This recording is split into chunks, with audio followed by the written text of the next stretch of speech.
শীতের সময় সবাই অফিসে বসে আড্ডা দিচ্ছিলাম, ইতিমধ্যে একটা কল আসলো যে অনুতে নাকি রেড লাইট জ্বলতেছে। তো কাস্টমারের ইনফরমেশন অনুযায়ী আমরা অফিস থেকে প্রায় 4 কিলোমিটার দূরে রওনা করলাম। অনেক ঠান্ডা, তাই আমি গাড়ি চালালাম না আর কি, আরমানকে দিলাম গাড়ি চালানোর জন্য।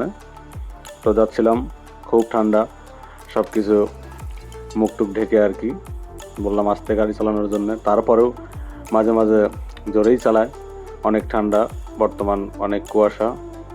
তো যাচ্ছিলাম, রাস্তাঘাট দেখতেই পাচ্ছেন, গ্রামের রাস্তা, খুব সরু আর কি। তো ফাইনালি চলে আসলাম, দেখলাম ক্লায়েন্ট আমাদের জন্য অপেক্ষা করতেছে আর কি, আমাদেরকে ডাক দিল। তো ক্লায়েন্টকে অনুসরণ করে আমরা তার পিছন পিছন হাঁটতে লাগলাম।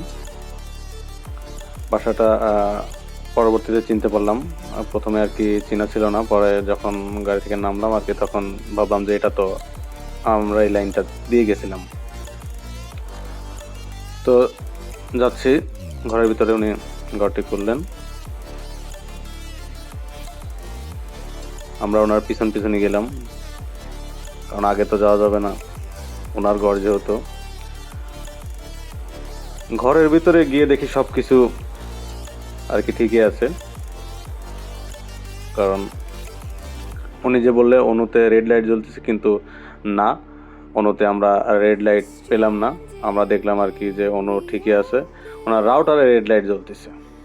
তো চেক করার পরে দেখলাম যে রাউটার রিসেট মেরে রাখছে। তাহলে বলেন, এই 4 কিলোমিটার জার্নি করে আসে শীতের মধ্যে, এসে যদি দেখি রাউটার রিসেট, তাহলে কেমনটা লাগে? তো আগে আপনারা এটা চেক করবেন।